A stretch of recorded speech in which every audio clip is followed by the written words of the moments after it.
what's that in the big scheme of things? Yeah, we need housing. Yeah, Aboriginal people need help and need money for that help. That all sounds really reasonable. But I guess one of the problems I've got with it is I have heard the story about the Ku-ring-gai and that they're the traditional custodians and that they don't agree with that land being developed. So it's not their land. Okay, so basically I guess I'd like to, hi everybody, and thank you so much for coming out. It's really great to see community members that are involved and want to know what's going on in the community. It really gives me a lot of hope to see so many people here tonight. I guess the way I want to start by saying I'm not an expert on Carryong sacred lands. I don't want to sort of like put myself forward as being the one who knows everything about even the history. I certainly don't. For people who don't know it, it's pretty much across the road from the big fire station control centre. It's bordered by Woy Woy Road on the west. To the south, it is actually National Park, Brisbane Water National Park. To the east, it's like the tanks. There's some tanks up at water tanks at Carryong, and to the north, there's some private properties. So this is the land we're talking about. And if you go up and have a look at this land, you sort of think, well, you know, it's bushland. You know, you could probably even say, well, does it really matter if this gets ploughed down and houses built on it? Houses have been built all over Carryong already, you know, and this is on the edge of a place of, you know, where houses have been built. It's sort of like, I can understand why it seems like a no-brainer to actually build on that area, but it was Crown land. But it has been claimed by Darkinjung Local Aboriginal Land Council under the New South Wales Aboriginal Land Rights Act. So the Aboriginal Land Rights Act was passed by the New South Wales Parliament to establish a network of Aboriginal land councils to acquire and manage land as an economic base for Aboriginal communities as compensation for historic dispossession and in recognition of their ongoing disadvantage. This is from the Act.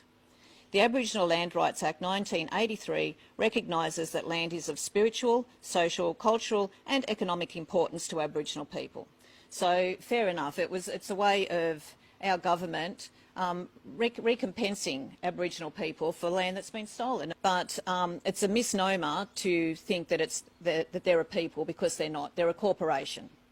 So that there's a bit of that's problematic to me.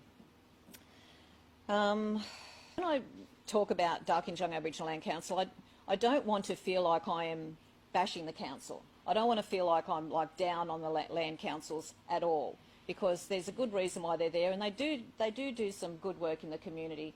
But it is a tricky situation, and the land council, you know, can say, well, that's racist, or, you know, you're taking our land from us again, and we've got this land and we should be able to, and I can understand, do what we want with it. We should be self-determining. We need money. How are we going to get it? So I think that's about it. Yep. I am running for the seat of Gosford to protect part of Carryong sacred lands. It may be in my backyard now, but this rezoning is coming to a backyard near you if this is allowed to go ahead. Yep. Fucking people are stupid.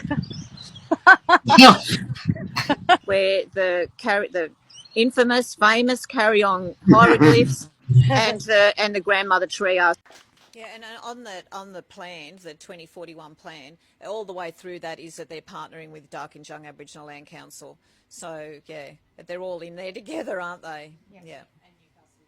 And Newcastle Uni. And that's what we're finding when the Indigenous Party tried to go to the university to say, well, you know, we've got, you know, research and whatnot to show that Darkinjung aren't a people and whatnot, but it seems to be serving the council and the university to keep that rhetoric, keep that narrative going. Yeah. It's not really fair, the position that they've been put in, but it is what it is, and we don't want them to develop land on that area in Carryong for environmental reasons, but also for lots of just common sense reasons, like it's a flame zone, it's the Woy Woy Road can't really take the capacity of cars that it's got at the moment. The water pressure at Carryong is really bad, like, you know, so there's just a lot of other reasons that the Carryong Progress Association actually brought up. So it's not just, you know, 3 women and CEA, there's other local groups as well that are really concerned about this not just this little spot, but other spots. So sorry, Land Council, let's find another way that you can be self-determining. Let's find another way that you can maybe use the land to make money, you know, like, but it's not going to be as profitable as putting houses on it. That's the problem. Most of us are really busy, and for someone to say, oh, your submission that you took the time to put in has not been received, now go redo it to an email address, like, a lot of people aren't going to really want to do that. And besides that, I don't know everybody who put in a submission. How am I going to get it out there to everyone? You know, this video was part of it, but I don't know. We went around to markets and we had people just putting in submissions there and then on the iPad. Who are those people? They're not going to know that their submission wasn't received. So I believe that, you know, in all fairness, we should start this process again and give us at least 6, probably more likely 12 months, so that we can start all over again. I think that would be more like giving the environment a fair go. Thanks for listening. There is no such thing as dark and junk country. But in my understanding and with the research that I know and speaking to the traditional custodians, there is no such thing as dark and junk country, dark and junk people, dark and junk language. The Central Coast, the area that is now known as the Central Coast, is Guring-gai land. The East Coast is Guring-gai land. Over the ranges is dark and Mule country.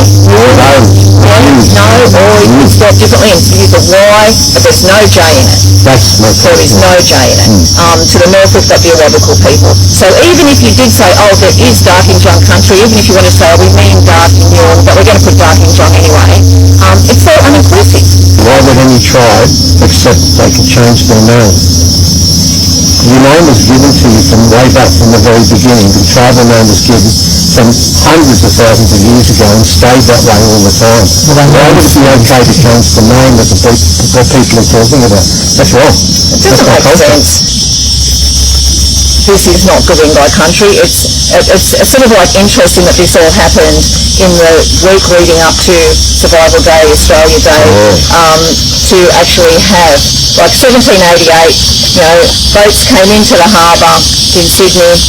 The original people, they were set for the fight of their existence, and here we are 230 plus years later and our local people are still fighting for their very freaking existence. It's bullshit. And so, you know, even as someone who doesn't know anything about Aboriginality, that I would rather people from cults go and lie on the rocks than for which, you know, what's that? About the Aboriginality and the glyphs, and it's all very interesting information. I can say that as a fact because I'm not a traditional custodian, but I am a custodian of the land. My name's Lisa Bellamy, and I love Carryong, and I love to see that there are other people that love the land and love Mother Earth as much as I do, because that's what we're here for. We're here for Mother Earth. She gives us life, so we've got to look after her. And I would just like to introduce Tracey Howie. Thank you for coming, Tracey.